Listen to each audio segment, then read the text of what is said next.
We've got a blorb, and so much Halo news, you can't even fit it into an Xbox.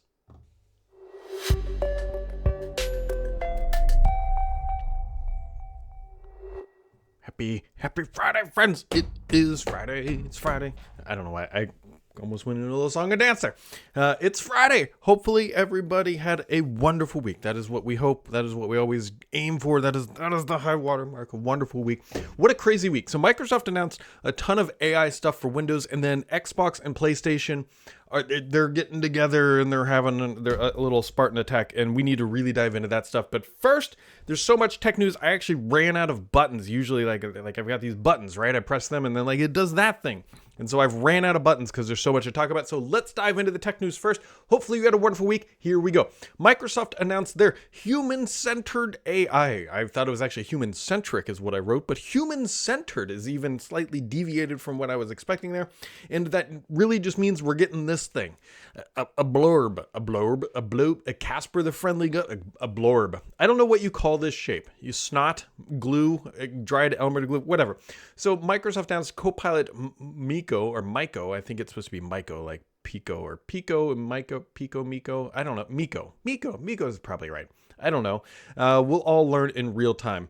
Anyways, it's this blurby shape object that adds a little human personalization to the Copilot experience, and that's now rolling out and available. And if you tap it a whole bunch of times, it does turn into Clippy as a little hidden Easter egg there. So just kind of, if you really want the Clipper back, you can get the Clippies. Now, the interesting thing here is like, I get why they're doing this. I could sit here and poo-poo the entire thing and like think it's ridiculous and whatever else, and it feels like Bonsai Buddy, because it all really does. However, we're in this weird period of AI, right? Like we got to this point where it was like, oh, this stuff like kind of does sort of things, and like it's cool, and like it is useful in certain scenarios and other areas, but we got to humanize the technology, otherwise the masses will not adopt our whatever, our model or our brand or whatever. And so they do these things. They throw literally everything against the wall, and then some of them get euthanized like Miko might, and then some of them will survive. And you don't, like, we're in that weird stage of like trying to figure out like, like what is the real use case, and like where is this stuff, and like is a humanized chatbot thing better than just a text prompt? I don't know. We'll find out. We will find out. But this also just means that they're announcing Edge is getting Copilot is getting shoved into more places into Edge. So this week, obviously, OpenAI announced Atlas, and Microsoft has their version too, which they announced here. And it's all these things are very much, I can be defined exactly the same way. They are a chatbot bolted to the side of a browser, and the browser can see what's on the display and interact and do things for you at a loose and sort of not hands off, but a light touch, if you will. And so, again, this is more of the, like, we know there's some AI thing that should be able to do the browser stuff. And we have these browsers, what are these Web 2 browsers, Web 2.0 browser looking things. And we should just ram them together, and maybe something works, right? Maybe we have magical AI browser babies that work better than what we're starting with today. And again, this is much like the previous thing where it's like, I get why they're doing this. There's nothing really, we have two different things, and we're stitching them together. So what I hope and expect to see over time, and someone will figure it out, then everyone will copy them, is like, this is very vanilla. This is very basic. This is the minimum viable product for like calling it an AI browser at the end of the day.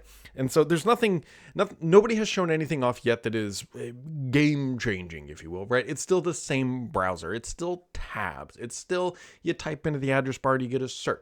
And again, I'm not trying to poo-poo these ideas, and I'm not trying to knock these things. I totally understand why Microsoft is doing this, and I'm not saying that this is a bad experience. It's just nothing like new, if you will. Like, this is kind of what we expected, and they delivered exactly what we expected, because there's no new ideas that are happening here, just new modalities, if you will, to interact with the same content and experience that we've had for decades, which is the safe bet. It is the safe way to approach this. There was zero risk taking on the Matrix when they launched this. The only risk taking here was like, hey, how wide should we make the column that people chat into by default? Like, that was the riskiest maneuver of this whole thing. So anyways, it is kind of sort of floating out there, and you might be able to get it, you might not. Good luck figuring out that matrix of if you can actually use this. It'll eventually arrive to most of us at some point in the unknown future on an undetermined date at at a given time. It's probably rolling out a little bit wider than some of the other stuff. But anyways, here's another one. So you can now, what do they call this? Restyle in Paint. So if you have an image and then you can click restyle and it looks slightly different, but it's the same image. And yeah, I mean, it's great. We'll just keep moving on. I don't know. The more interesting thing is actually Neowin, good friends over there. So they did a post write up, and the only reason I bring this up is just self-congratulate and tap myself on the back. So good job. Anyways, the Windows Insider program is turning 11. And so the Neowin, when they wrote up their thing, they actually linked back to my original post. And I think I can't remember if I leaked it or scooped it or whatever the hell you want to call it. The reason why I know that is because I put a watermark on there. But from September 27th, 2014, a post written by yours truly talking about this new insider program was coming. And so I just thought I was, reading their post, clicked through the link, and I was like, oh gosh, I wrote that in 2014. How times have changed, how they really have changed. But anyways, Windows Insider Programs 11, we have Windows 11. Bring us the 12s, right? There's so much AI stuff being shoved into Windows 11 that I don't know how they're going to do a 12 because they're just putting it all in 11. Maybe they'll just be like, ta-da, like we're just going to drop 11 or something. I don't know. I don't know. Anyways, on to the gaming news, because again, the gaming news is filling up the pipeline of materials to talk about. So Microsoft, this came from Bloomberg and was heavily talked about across, and also related to the PlayStation Halo stuff, about how the Xbox division has to hit a higher profit margin, 30%. 30%. Now, I believe it was during the FTC trials, Microsoft's margin was somewhere around 12%. So, yeesh. And that explains why all of these drastic changes, like, hey, we're not losing money on consoles anymore. We can't hit 30%. If we're doing that, that's dragging us down. Game Pass, you're going up to $30 a month. That's how we're going to get the 30%. Oh, games going on to PlayStation. That's how we're going to get the 30%. And so the expectations of Xbox are no longer like, you can just make the creative games that you want and do everything else. And that wholesome feeling that we've been missing in the gaming community. It's like profit or die. And so that's why all the projects got cut. I have a whole video on this on the YouTube channel.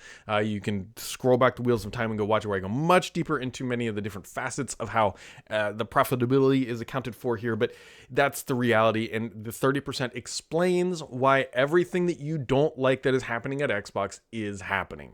That's the facts, and there's no other way to slice that. Also, this week, Sarah Bond on the Mashable podcast, videocast, whatever they are calling it, said, hey, look, the next Xbox is going to be a high-end, premium, curated experience. These two things are related. 30% profit margin, high-end, premium. 30% profit margin, high. Expect, my friends, that the next Xbox will be $1,000. If it's not, great. That is my expectation, that the next Xbox is $1,000. I will probably be buying it. And the only thing that would stop me probably from buying it is if Microsoft comes out and says, this is a PC. And that's all that it is. And we put a little like medallion on the front that's an Xbox. But if I can go build a PC that is the exact same thing and has the exact same experience and it does all the things that Xbox would do, then I might go that route, because I have some other needs that I would like to address potentially in a gaming PC that is also an Xbox. So we'll see. We will see. Phil Spencer went out and said, hey, like, we are building an Xbox. I don't have a picture of Phil up here, but yeah. So the other thing too, I just want to reiterate this. I said it on another video. So all this profiteering and everything else that's going on with Xbox, people have been clamoring for Phil Spencer to be fired, like he's killing the brand. Well, I don't think it's Phil Spencer. In fact, I would actually go as far to say that Phil Spencer is probably the reason Xbox still has any resemblance of a soul anymore, because Phil Spencer is a gamer. And I'm sure that he's not doing these, changing these like entire business models because he wants to and thinks it's the best thing. It's because he has to meet that 30% requirement from the C-suite. The C-suite is saying, get it together or we're going to make the changes for you. And so, yeah, I will just throw that out there. Speaking of other things that, I don't know, it's all gaming, whatever. The Outer Worlds 2 getting good reviews. So here's the thing that's killer about Xbox right now. They are shipping genuinely like good games. So they have the Outer Worlds 2 has done very well on Metacritic. Keeper that just came out has done pretty darn well from a review rating. So it's not like they're putting out Redfalls all left and right and they're just swinging and missing. It's like, we used to joke Xbox has no games. Now it's like Xbox has games. Xbox is a good publisher at this point. But they're not using them to sell hardware. So like that monkey paw just really curled itself right on up into that aging disk drive and just removed the last facet of any physical media, along with the reasons to buy an Xbox. Realistically, if someone says, why should I buy a next-gen Xbox? The honest answer is Game Pass. If you are willing to pay that $30 or whatever you're willing to pay, it is still the easiest way to get access to a broad scope or a broad library of games for only $30. There's no way you'll be able to play them all in 1 month, and $30 a month does really add up over time, which is kind of the point. But it's still, if you want Game Pass and you want just to pay $30 a month, at least for now, until it's $40 a month, like Xbox is the reason to do that. I don't see Game Pass launching on PlayStation anytime soon, realistically. So, speaking of PlayStation, so we got this Halo campaign. I keep saying combat or campaign. I almost did it again. Campaign Evolved was announced for 2026. Now, there's a couple massive, real big takeaways here that you should just kind of be aware of. First off, this is Unreal Engine. So this is, they announced Unreal Engine stuff. Like, this shouldn't be a surprise, but this is Unreal Engine. And the videos and images and everything else, of course they are, because they're marketing material, although they did put Craig out. So I should keep that in the back of my brain and in my mouth, that they did put Craig out. But the visuals look fantastic. I don't think that was ever really going to be a concern. Unreal is known for that sort of fidelity, especially in first-person shooters. It seemed like it was the right choice, blah, blah, blah, blah, blah. Some people won't agree with that, but you know what? That's where we're at. However, the thing is there's going to be no multiplayer. And it is obviously coming to PlayStation. Now, the thing about coming to PlayStation, here's something I just praised Phil Spencer, so I will kind of go back. And maybe it wasn't Phil Spencer who said this. I got to remember this. Remember when they were bringing like Forza and other titles? They're like, well, if these do well, then we will bring other titles to the platform. They didn't just like wait. The team building this for Halo did not wait until they said, well, is Forza going to do well, before they started work on porting it and making sure it would work on PlayStation. Like, let's be real here. That ship was already rolling and it set sail. The ball and Indiana Jones was already rolling down the hill. Like, they were always going to do this once they decided they were going to put things on PlayStation. It was my opinion here is that it was either no games on PlayStation or all games. And so once they bought Activision, it's like, all games going to PlayStation. That's how we're going to make more money. And so that's what we're going to do. So anyways, Campaign Evolved. It's bringing I believe some new levels coming as well. And it's the experience. I think this is the third time they've remastered this, if you will. However, like, I get it. It's a new engine. So it is like really remastered. Like, it's the same, but the same, but different. And the fact that it's going to PlayStation will attract a whole entire different audience. I get it. That's fine. I will be very curious. The fact that there's no multiplayer, a little bit of a downer. Because I really want to see what Halo in an Unreal environment feels like in a multiplayer experience. However, remember, as we just learned about, where's that button? The 30% one back here. Multiplayer may not make the 30% make sense. That's actually probably not what I realistically think. Think about it from this perspective, like, they can really milk this cow, if you will. And so they can put this out on PlayStation, and that will be an easier lift than trying to ship a multiplayer. And it's Unreal Engine. It's their first run at that with Halo. And so it just gives them a lot of cushion, if you will. Anyways, that is coming next year. Will be on Game Pass. Will be coming to Xbox. Will be coming to PC. No Switch announcement, though. And so we've got that. However, and I keep saying however, but there's this. So after like this all went on through and people are kind of just wondering what the future of Halo is or whatever, Halo is on PlayStation going forward. So that is according to Brian Jarrett, who is over on the team Halo, if you will. I believe he's a community manager, and said, look, Halo is on PlayStation going forward. So if you were expecting like maybe like they're only going to launch historical stuff and that sort of thing. So if I would assume that there's a mythical Halo version next after Infinite. I don't know what they would call it at this point, like Time Horizon, Black Hole. Right. Infinite is whatever. Infinite Part 2, the Electric Boogaloo. Way off topic. Anyways, Halo is on PlayStation. Everything that Microsoft makes will be on PlayStation. Maybe there's some timed exclusive. I think that's probably the minimum you could expect, or maybe the maximum, I should say, is that it'll show up on Xbox a few weeks, months before it lands on PlayStation. But it's on PlayStation. So if you've been on the fence about if you're going to buy another Xbox or if you want to just get all your Microsoft stuff over on PlayStation, it sounds like it's a pretty safe bet at this point just to go buy a PlayStation. I mean, it pains me from an Xbox fan to say that, but like, what are you holding on to? Now, your digital library, your friends lists, there's other reasons, Game Pass, but like, you know what I mean? You know what I mean? So here we are. Crazy. Also, this is why I said I ran out of little images here. Like that was 10 of them. There is other news in the New York Times related to Xbox. In that Halo interview, they did acknowledge that they are testing internally ad-supported Game Pass services. So you might see that in the near-ish future at some point. So shocking 0% of people who are listening to this. There are a lot of questions in the hopper this week. There are a lot because of the premiums, the Halos, there's everything else. So let's dive into the comments. As always, my favorite pot. Here we go. Darkson34 says, "Hi Brad, the only BS on this channel is you. Then does AI and Microsoft's pursuit stand for absolutely insane?" So AI stands for here we go.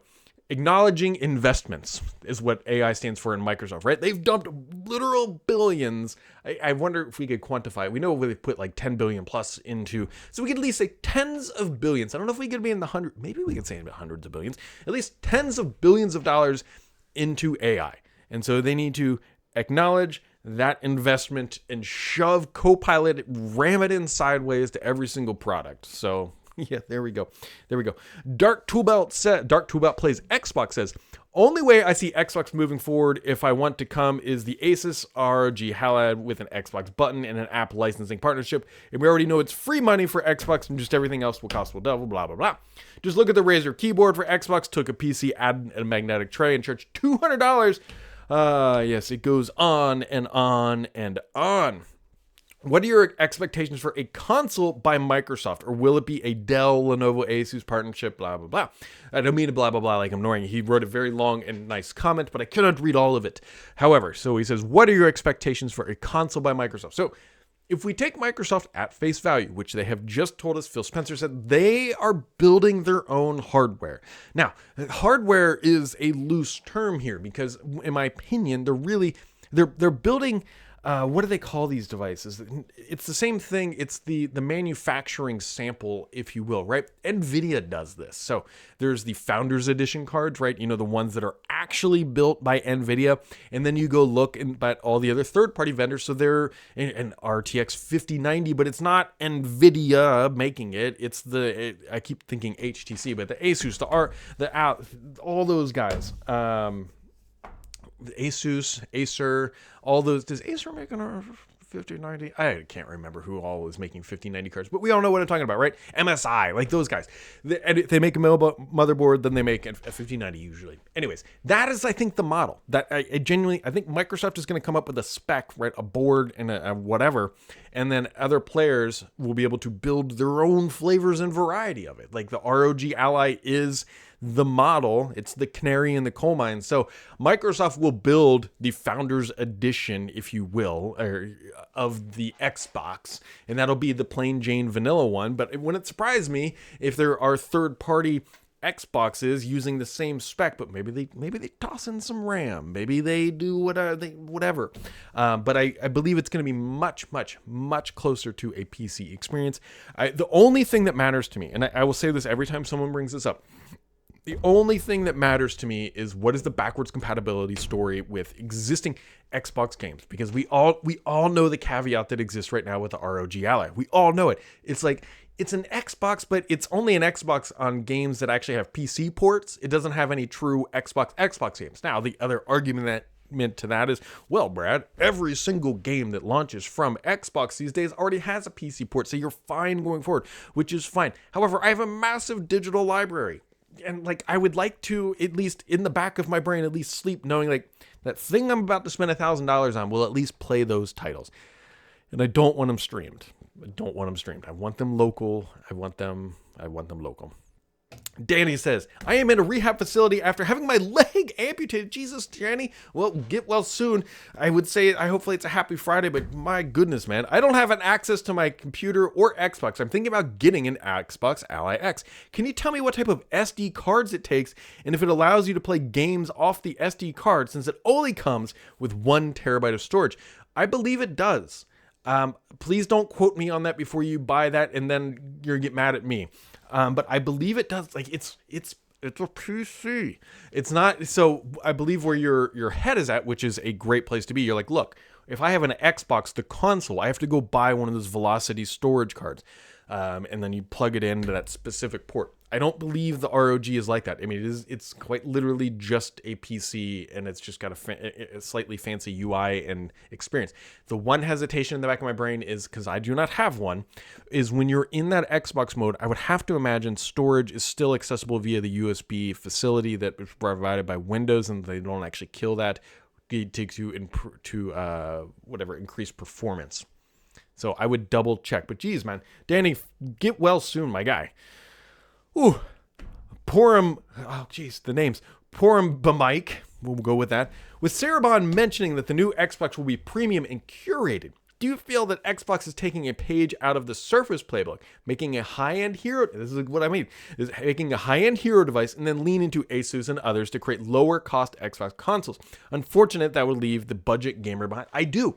This is we got to watch. We've been watching the tea leaves for a while. It's one of my favorite things because Microsoft likes to tell us what they're doing. They're not literally saying it, but look, Sarah Bond, look at everything that she said.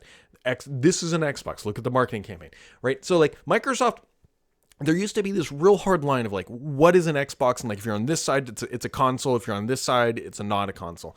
That line has evaporated, like just fully evaporated. And Microsoft is doing everything they can to blend these together because let's be real here, it's better for them financially. And so I believe you are correct that Microsoft has already proven that they can survive in a hardware business. Although I say that and they've killed so much Surface hardware over the years and my poor heart doesn't bleeds for my Surface.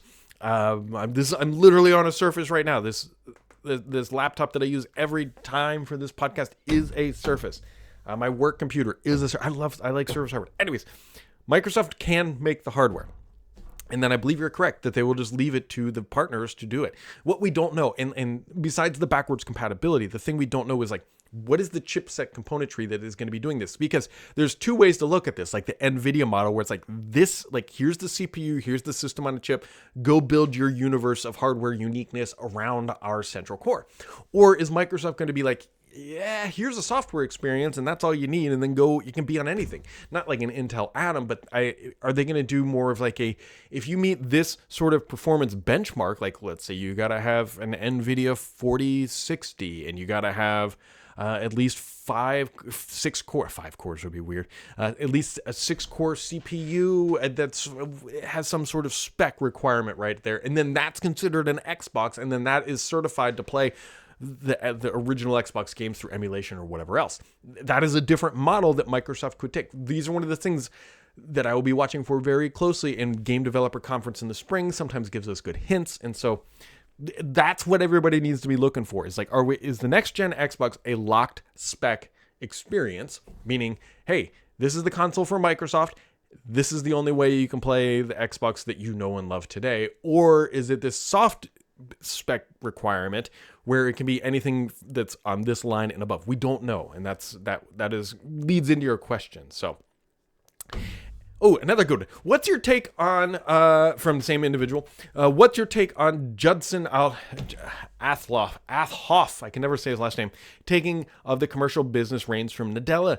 Do you see a shift in strategy or culture, or is this just more? No, this is dynamic. This is, look, read the tea leaves. Read the room here, all right?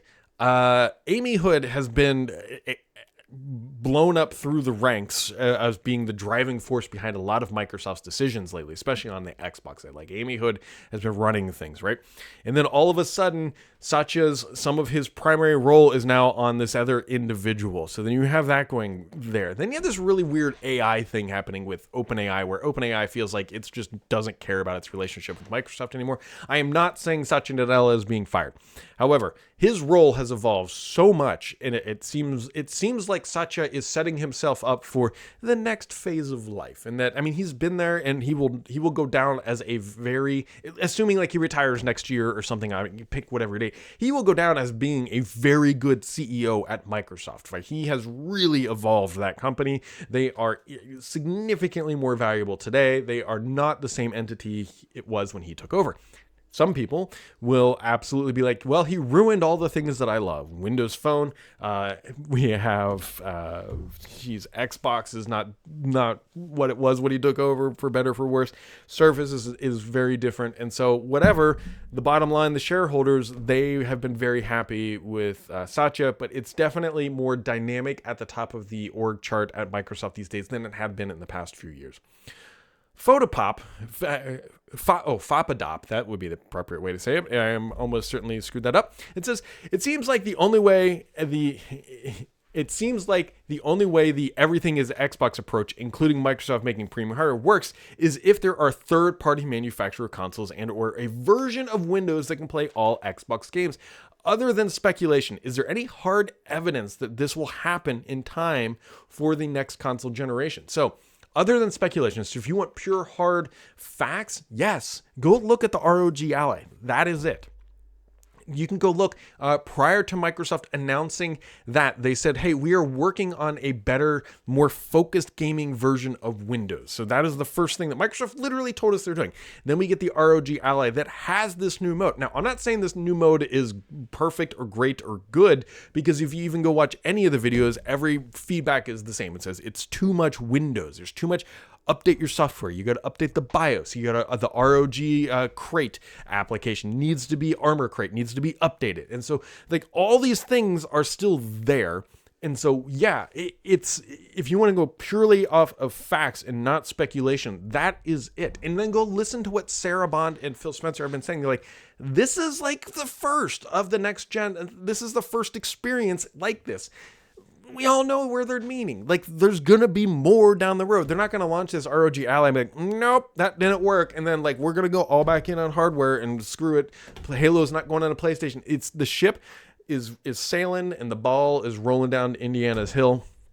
And that is the best thing. Like, just go buy a device. You will see where they are headed with this. And then the fun thing will be to watch is how quickly can they get it done? Because when is this thing going to ship? When is the next gen console going to ship? Microsoft's talking about a lot. And so if you wheel back, if you look back in time, somebody please correct me if I'm wrong, but they announced Project Scarlet in the June timeframe. Right, remember they announced that it was like around the E3 timeframe. And then when did they announce the Series X? It was at the Video Game Awards, which I believe is in December. And so that would align to Microsoft in June of this year announced the AMD partnership and started like releasing like, we're building a console, we're doing this thing.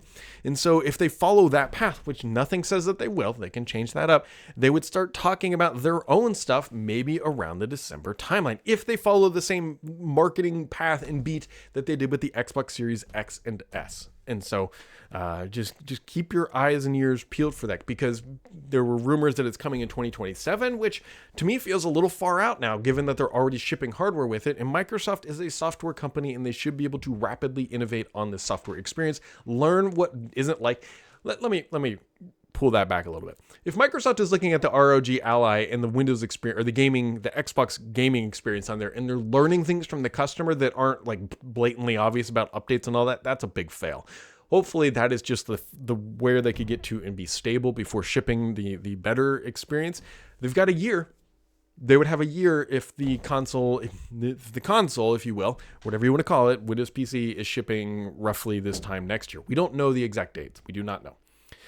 Will Smith says, do you think Xbox can achieve and sustain the 30% margin Amy Hood set for them? If they can't, do you think Microsoft spins off or sells off Xbox? Here's here's how this typically works inside of a large organization. So we go back in time a little bit here.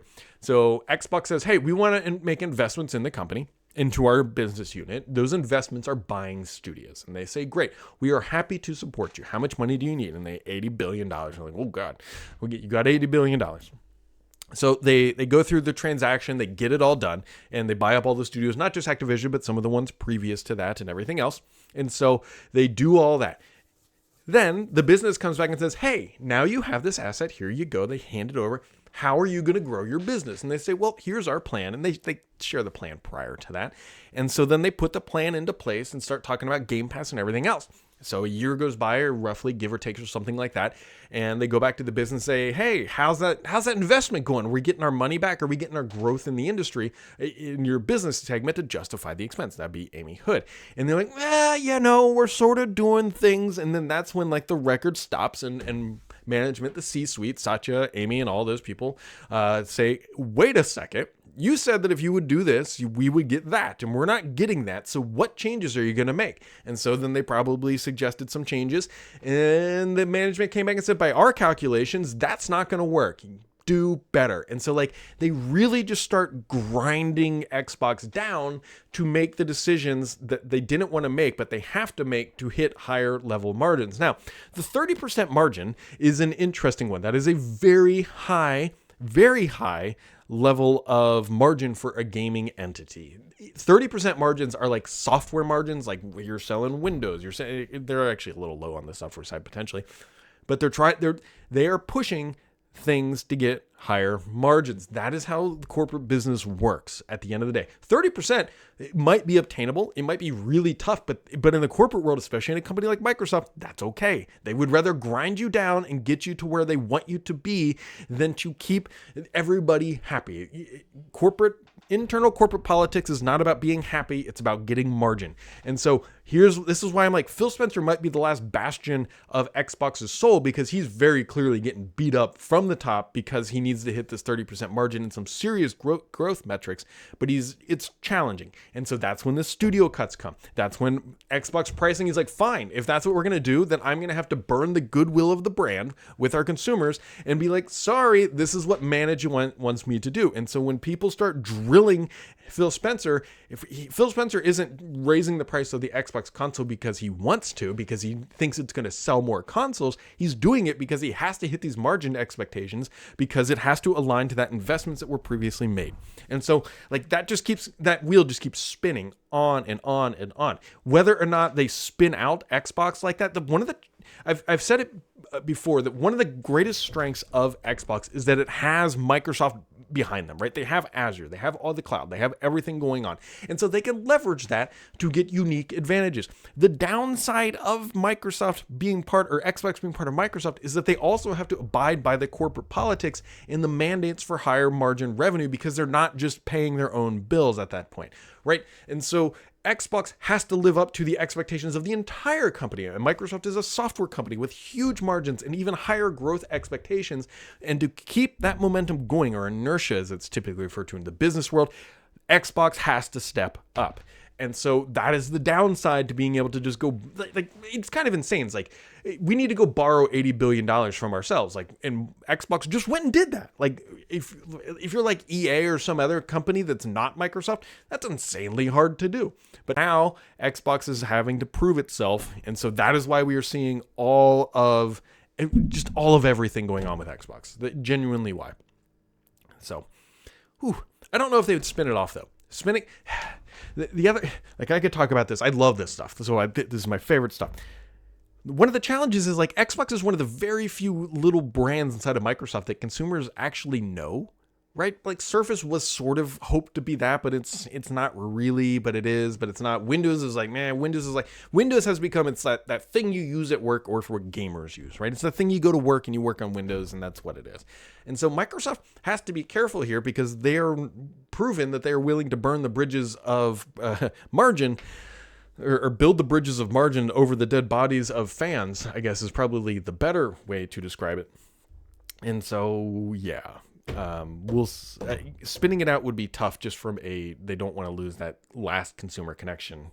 And so Yeah. I don't know who would buy Xbox, but that'd be interesting. Me, I'll give you $5 and I'll a whole bunch of debt. Azo has this, hey Brad, first time commenter, welcome to the conversation. Love your channel, keep it up. Thanks for listening. In the Xbox 2 podcast last week, Jez said he had been told that Xbox will be offering a plurality of consoles next gen, meaning that there will be a cheap one, a middle price one, and as much as $2,000. If true, do you think Xbox will announce and release all SKUs of the same or stagger them? Personally, I want the $2,000 one. Oh, you are rich, my friend. But I want to know everything that's on one before I'm making my purchase. So this would, if they go to the multi-SKU alignment, to me, that tells us everything that we would need to know, that it's not a fixed hardware experience. It's a minimum spec requirement, right? A certain GPU, a certain CPU performance, and a certain amount of RAM will then unlock, if you will, that Xbox experience. Because if they do that route, if they went that route, it would tell me that, like, part of me wonders if they would do hardware emulation. That feels hardware emulation would be the smarter but harder approach from a cost perspective. The smarter approach would be software, which would mean you need more RAM because you need to load a lot of the emulation layer probably into RAM would be my expectation.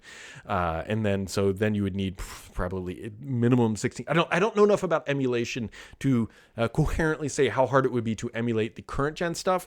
The older stuff, obviously, the further you get away from it, the easier it is to emulate and less overhead. But it's Microsoft. They have all the spec. If there's a company that can build an Xbox Series S and X or just a general Xbox emulator, Microsoft's the one that can do it. And so, yeah. So, it's an interesting one. Luke says, what are some of the new features coming to Start 11? Right now, Start 11 is just patching. We're about to push another large update for some 25H2 compatibility. Ironically enough, Microsoft put a new taskbar or system tray module on these secondaries, not the primaries, that do the calendar fly up. And so we've got to work around some edge casing for that. We've got the fix done, and it's all in our beta, but then we got to ship that. I will tell you in the most candid way possible, we don't have a ton lined up currently for Start 11. We're doing a big, actually, in a few weeks, I will be shipping an app that I built from scratch. That's exciting for me and also extremely nerve-wracking.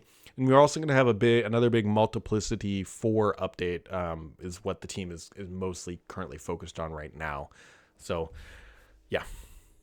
Carl says, why is Amy Hood pushing crazy demands for Xbox Gaming Division? If they don't hit this align 30%, what does it mean? Well, initially it means that people don't get their bonuses, right? That is typically how corporate world works through incentivizations. Like, hey, if you don't hit 30% margin, your bonus is going to get cut in half or a third or whatever. It's usually some like tiered thing. Like if they get to 25%, then they'll get WIS, but like 30% is the expectation. If they don't get it, it doesn't mean Xbox is just done. Right, this is what they are targeting, and so my expectation would be. The problem is we don't have any good clarity. So if they're at 12% and like, hey, the expectation is 30%, and they end the year at 19, it's like, okay, well, that's a lot better.